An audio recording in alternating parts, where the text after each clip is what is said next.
invited to my house after we have amazing Middle Eastern food and drinks and cake, and so I really hope you'll come. It's 2 blocks away, so if you need the address, just let me know and we'll tell you. So thank you so much for coming. As an independent author, it is humbling and exciting to have you guys here, so thank you so much. I thought I would tell you about how the idea for Bashert came about. Hi, and read a little bit from the book and answer any questions you have. So I am Jewish, but about 5 or 6 years ago, I realized that I am also an atheist, and this deeply troubled me because I really wanted to believe in something. I wanted to have faith, but you can't really order yourself to believe in God or believe in an afterlife. Around this same time, I became friends online through an unrelated group that I was in with some women who are very devout Christians. One woman in particular who structured her whole life around what she described as her relationship with Jesus Christ. And this fascinated me, and I was a little bit jealous. I didn't want to be Christian because I'm Jewish in my bones, like quite literally in my DNA. But I wanted something that they have. And then also around this time, my family took a trip to Israel. And it was the second time I had been there. And both times I just fell madly in love with the country. To me, everything there is great. The people, the food, the history, the scenery, the museums, everything, and especially the spirit of the place. And while I was there, I would see these Hasidic Jews, the ultra-Orthodox, the men who have their hats and their long beards and the women who wear their wigs. And I'd see them on the street and I would think, well, they're Jewish and I'm Jewish. How can that be? Because I felt as different from them as I did from the Christian women that I had become friends with online. So as a writer, I started to think, what if a devout Christian experiencing a crisis of faith traveled to Israel and unexpectedly met somebody like me, a secular Jew, who was also experiencing an internal faith struggle. And what if these two people fell in love? And I thought I could explore the personal tension that I was experiencing about faith. What did it mean to be Jewish? How do you acquire faith if you want it but don't have it, you don't feel it? And then I could spend some imaginary time in Israel, which is one of my favorite places. So that is the origin of Bashert. I'm going to do a little reading from the book. It's from chapter 2. In chapter 1, we've met Chelsea. She's an American Christian who is traveling to Tel Aviv after some sort of trauma back home. We don't know what it is yet. And in the beginning of chapter 2, we meet Noam, who is on his way home from work on a bus in Tel Aviv on a Friday afternoon right before Shabbat.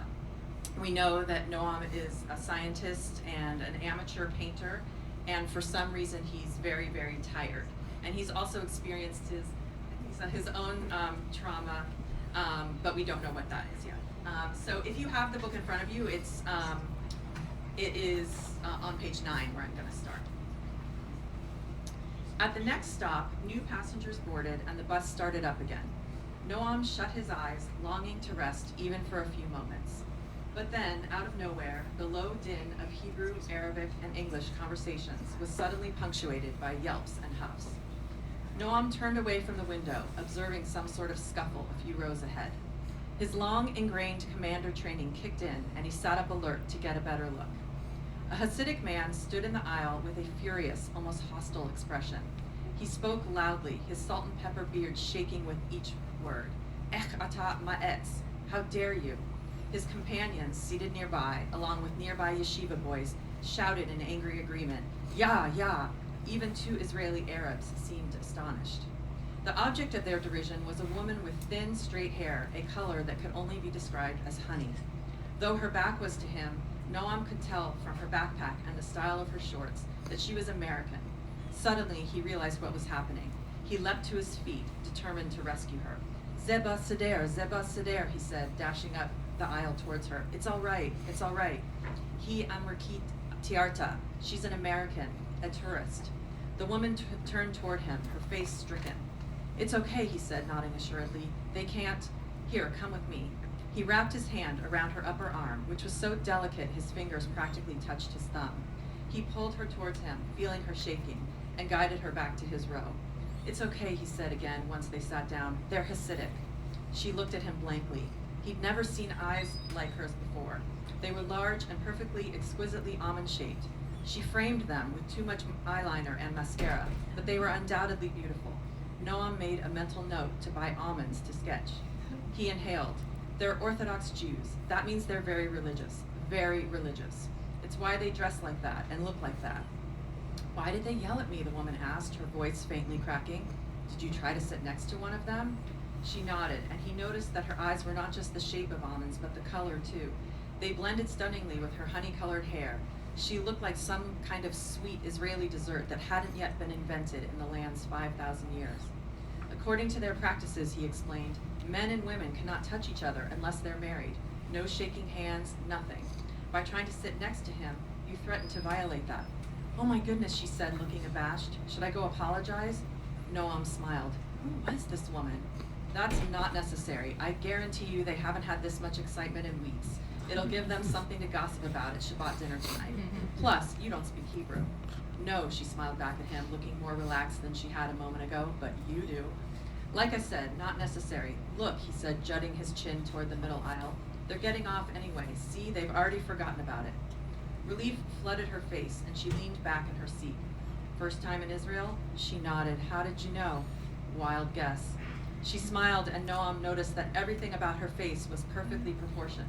Her wide-set eyes, her full bow-shaped lips, except one of her front teeth, which was slightly cockeyed and chipped. So these, what did you call them? Hasidics. Hasidics, they're Jewish? He nodded. How are they different from other Jews? What do you mean? Well, she said, is anyone else on this bus Jewish? He rolled his eyes dramatically. Everyone on this bus is Jewish. He paused and exaggeratedly took in the other passengers, except those two men 3 rows up. She sat up to get a better look at them. Are they Christian? Israeli Arabs, Muslims. How do you know? I just do, he said, almost crossly. What's your question exactly? So essentially, everyone on this bus is Jewish, and I can sit next to other people, other men, but not the Hasidics. You're sitting next to me. You're Jewish? Your English is perfect. Newsflash, Jews speak English.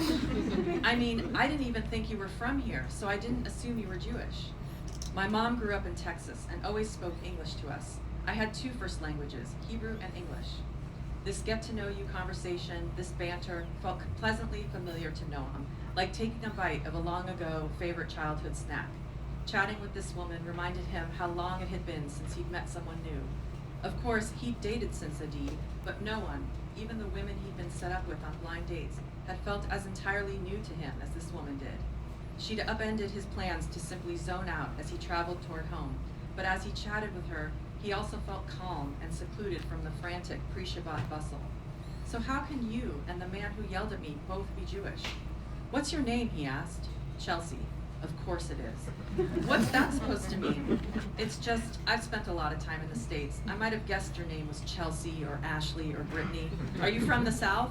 He observed the small gold cross around her neck, which glinted in the late afternoon light, as did the small stud in her upper ear, which seemed to him rather out of place given the rest of her dress and demeanor. Colorado. He nodded knowingly. What's your name? She asked, slightly annoyed. Noam, spelled N-O-A-M, but pronounced as 2 syllables. It's nice. What does it mean? In English, it means pleasantness. She smiled. You're pleasant, if a little brusque. In other words, I'm an Israeli. Back to my question. How can you and the man who yelled at me both be Jewish? Noam exhaled slowly. This woman had no idea she was asking precisely the question he'd been struggling with for the last several years. Chelsea, he confessed, I have no idea.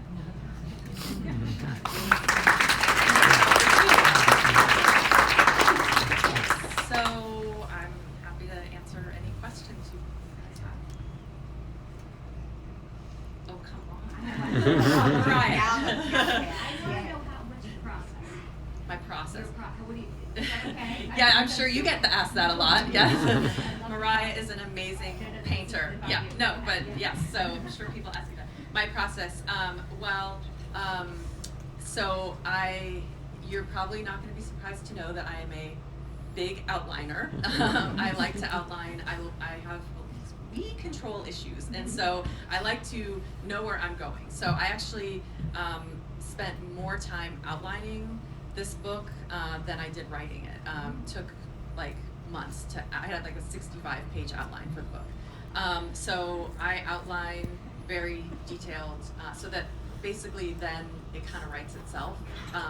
And then I just kind of assign myself a scene a day, basically. Well, actually a scene every I take 2 days to write a scene, and then I usually take a day to edit, and so that's my process. But it's sort of like working out. Like, my process would not work for somebody else, just like somebody going swimming every morning at 5 a.m. would not work for me, so that's how I do it. I'm kind of anal about outlining. Can I ask Yeah? a question? Yeah. So what happens if as you're outlining against a place and like if all of a sudden it veers?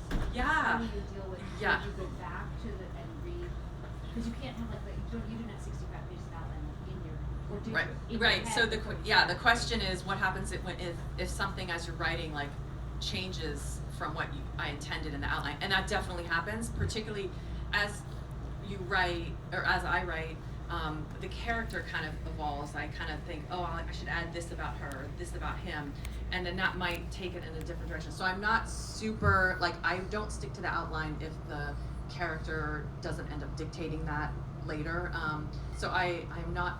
It's more plot that I try to stick to. I like to know where it ends, but there are little twists and turns that I don't expect. Yeah, that's a good question. Thank you, Mary, who's also an amazing writer and editor and edited my first 2 books. Yeah. Do you work on significantly on more than one manuscript? Do I work on more than one manuscript at a time? No, absolutely not. But I do work on my day job, which is legal journalism, and then so if I'm working on a magazine story, I add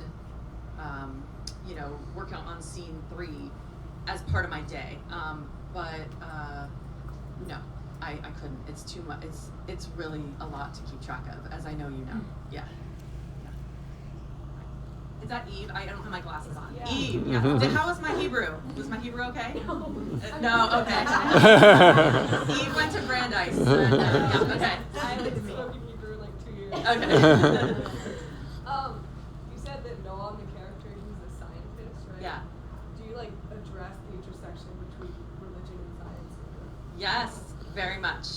She asked. So Noam is a scientist, and do I address the issue of the intersection of science and religion? Absolutely, because that's why I made him a scientist, because I figured that a scientist is more likely to be doubtful of things that he couldn't see, he couldn't prove, he couldn't test with the scientific method.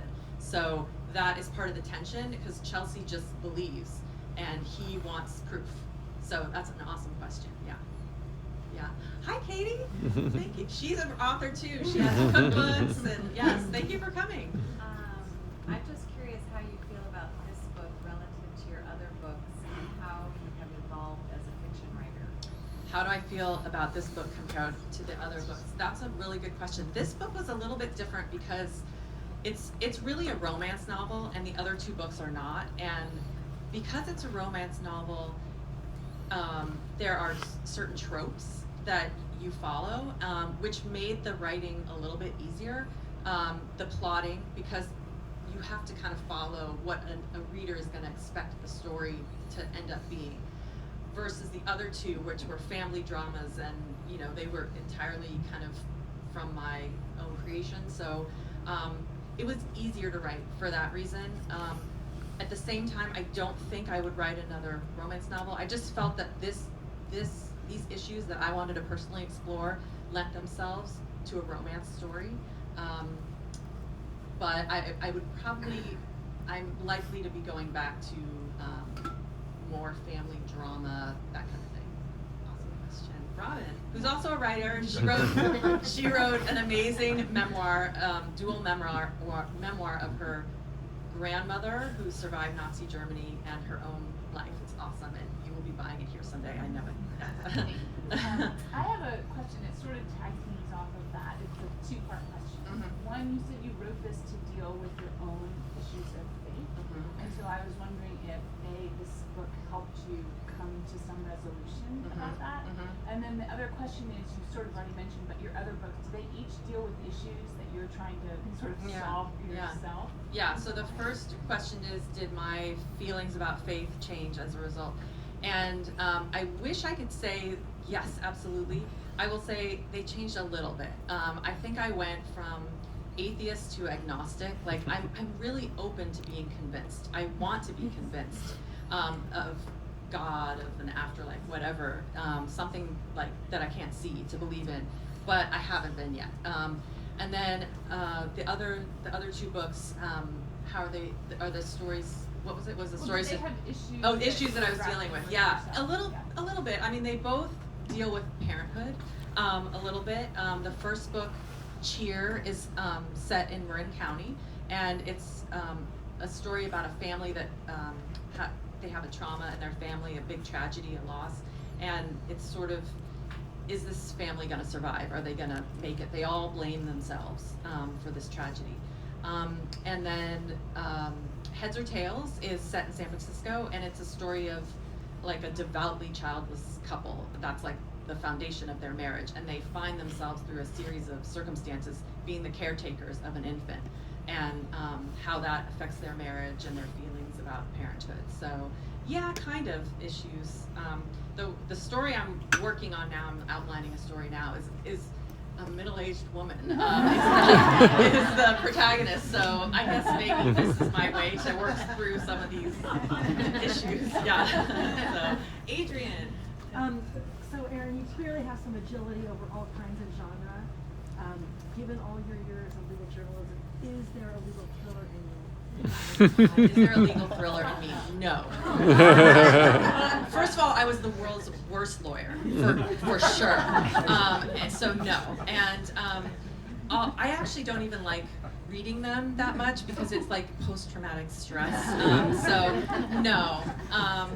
Those are very lucrative books, so I wish I did, but no.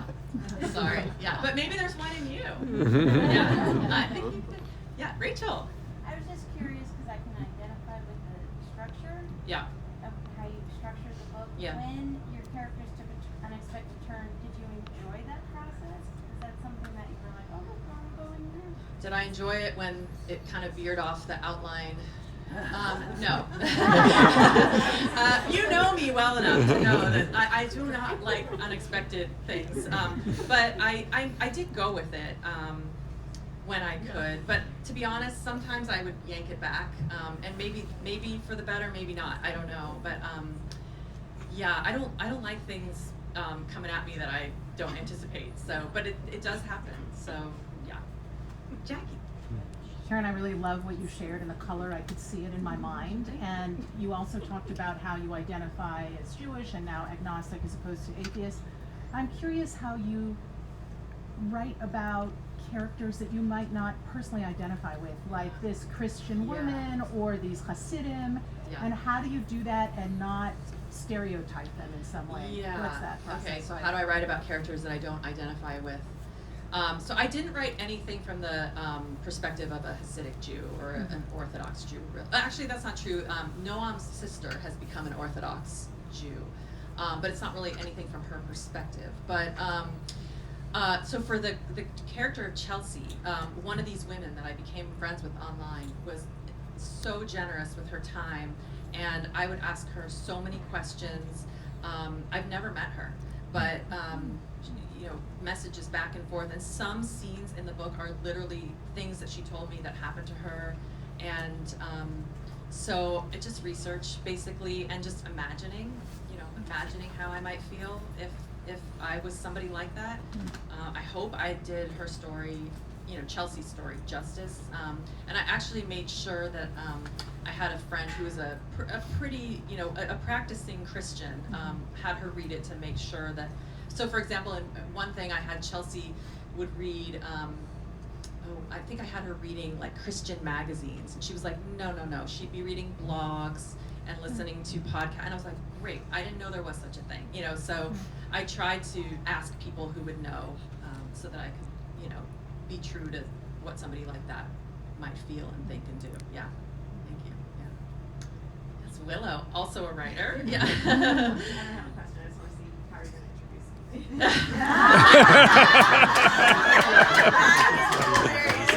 Well, actually, do you really have a question? Okay. That is priceless. She said, I don't have a question, I just want to see how you'd introduce me. That's good.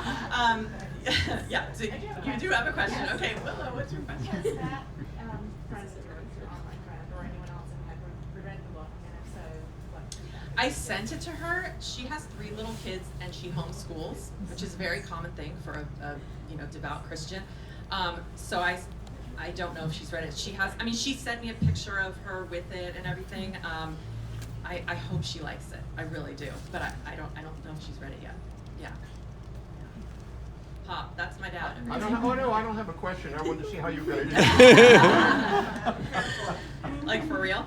Or do you have a question? I do have a question. This whole question about God and afterlife and all that. Yeah. After you did all this research and writing, I know you went from atheist to agnostic. Do you think you'll ever get to the same place that a lot of Christians are, where they believe in God and afterlife as a matter of faith, as opposed to being convinced logically that there is such a thing? I mean, I have the same, you're my daughter, so we've got the same question. Does he think that I will ever move beyond agnostic and become a person of faith, and not because I've been convinced, but because I believe it? I hope so. I doubt it, because I have Emmy and I were talking about this because she's in, taking, chemistry, and I don't believe in things that I can't see, like radio waves, and like I don't know, so I don't know. I don't know that anyone can prove that to me, and so I don't know that I will ever believe, but I want to. I really want to. But radio waves work, right? I know. That's what they tell me, but I don't know. I don't know. Yeah. Two questions. Tell us about the title. Oh, yeah. And how do you get your books published? Excellent question. Okay, the title, Beshert, is it a Yiddish word or is it a Tali? Where's Tali? You're asking me. Oh, it's Rabbi Abby. Thank you for being here. Rabbi's here. It's Hebrew too. It's Hebrew and Yiddish. I think so. I think it's the same in both. Yeah. So it can mean a number of things, but it basically means like your one true love, or your destiny. Like you could say that somebody you met is your Beshert, but also like something happening was Beshert. It was meant to be. So that's the title. And how did I get my books published? Okay, so this is like, I don't want to take up another hour, but so with the first 2 books, I got some agent interest, literary agent interest, but nobody actually bit and decided to represent me. And so I self-published those, and it was right when Kindle and independent publishing was just totally changing from something kind of lame to something that even traditionally published authors were starting to do. And then with Beshert, I tried to get an agent again, and I did not get the interest that I got in the first 2 books, which was really disappointing because I thought it was my best book. And I realize now that it's kind of a weird sell. It's like, it's a romance novel, but it's about religion, and I don't know. And also Israel is very controversial right now. And I think some literary agents didn't want to touch that with a 10-foot pole. So it was really kind of soul crushing. But I decided, and around the same time, I was changing my name, and I just decided to, I was just going to revamp everything and have paperbacks available for the first time. And I actually have friends who are traditionally published novelists who affirmatively choose to no longer go that route. So it's quicker, the royalties are better, I have much more control over things like the covers and stuff like that. So for the one I'm outlining right now, maybe I'll try to get an agent, but maybe not. I mean, the industry has changed so much that really what they want is like the next blank. Like they want the next 50 Shades of Grey or the next Hunger Games. And if you're not in that pocket, even if they love your writing, and I had a lot of agents say, I really like your writing, but I don't think I can sell this. And that's all they care about is what they can sell. So it's brutal. It's kind of brutal. And so if you know authors, whether an independent author or a traditionally published author, you guys you have control over how they do, right? So if you like somebody's book, first of all, buy them and review them on whatever platform that you bought it on. And the most important thing is to tell other people, and that's how books gain traction. So it's hard. It's really hard to be an author. Yeah. Mom. So I heard you say that Noam is basically you. Yeah. And so I was curious how it was writing your voice for a male, and if that was a challenge at all. Yeah. So Noam is basically me. Like when they have discussions and arguments about religion, his perspective is my perspective. And was it hard to write as a man? Not really. I mean, a little. I mean, the story is told from two perspectives. So one chapter is Chelsea, one chapter is Noam, and it alternates.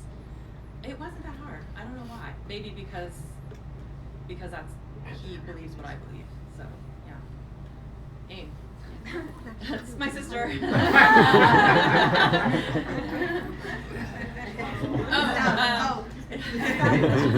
you ever table a book and then come back to it? Oh, gosh, yeah. Okay, so I've published these 3 books, but I have written 3 more that are in a drawer. So yeah, it's a bummer. It's a real bummer. And do you revisit them or do you just No, leave them? well, no, I don't. They're like done. Yeah, They're they're done. Yeah, it's a total bummer. Okay. Yeah, it's like when I knit a sweater that doesn't fit. It's just sucks. It's a bummer. Yeah. Emmy, my beautiful daughter. Yes. Do you think you'll continue writing books that are not set locally, or do you think you'll go back to the first 2 that are Good Marin question. and SF? Good question. Will I set books locally or continue to do books from other places? Well, I don't know. The book I'm outlining right now is it is a modern day mashup of The Wizard of Oz and Cheryl Strayed's Wild, and that's going to be taking place in a lot of different places. So I don't know about the one after that, but of course I'd love to set a book in Tahoe because that's a place I know really well. Yeah, so I don't know. Asher, my beautiful boy. 2 more questions. 2, okay. You can ask me at home, but Yeah. Okay, yeah, I can let somebody else do it if they want.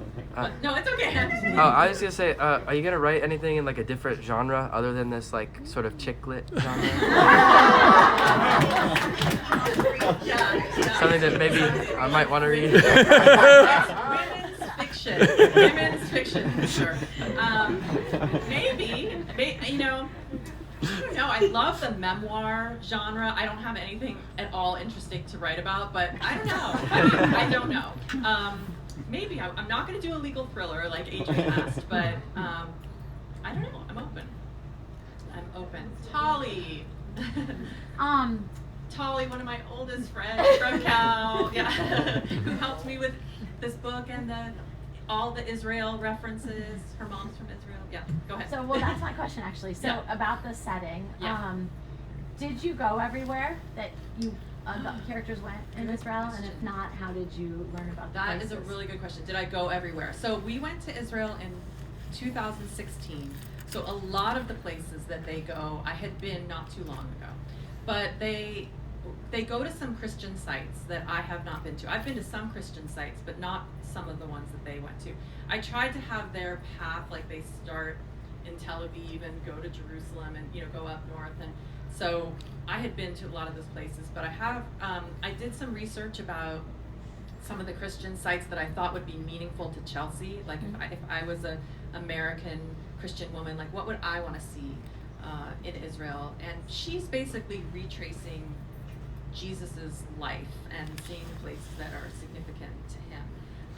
And they like take a hike in this area that I have never been to. So I did a lot of just research, Google Images, and a travel websites that like really describe what you might see there. And so I've been to, I'd say, 80% of the places that are in the book. And I have been to Israel in 98, and some of the places, I didn't go in 2016, but I went in 98, but I still remember them really vividly. Yeah. Is that it for questions? I got one last Oh, okay. Oh, okay, I- yeah. That's right. Yeah. So, in the writing, now this is your third book, is there something about this, and particularly given that one of the characters has sort of, is you, is there something that you realized about yourself or found out about yourself that you hadn't sort of known before you started writing this book? That you want to share with the audience. Yeah, right. I think I really realized like how pathetically skeptical I am of things that I cannot see. That I like, and like, I know some like fiercely intelligent people that are believers, and I to me, I just, I can't like reconcile that, and I'm like, why can't I be more like them and just a little more open and less skeptical? And so, yeah, I was sort of stunned at how much it would take for me to be convinced that God exists, and it's disappointing. But like I say, I'm open. So, I want to actually thank you so much. This is my neighborhood bookstore. This is where I buy gifts. This is just a wonderful place when I'm, in the neighborhood and I'm, waiting to pick up a kid or something, where I just hang out. And I'm so grateful that you support independent local authors. So thank you so much for having me.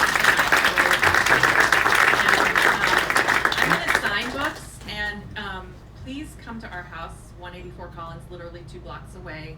And you don't have to wait for me to be done here. There's tons of food, and I just can't wait to visit with you all, and I appreciate the support so much.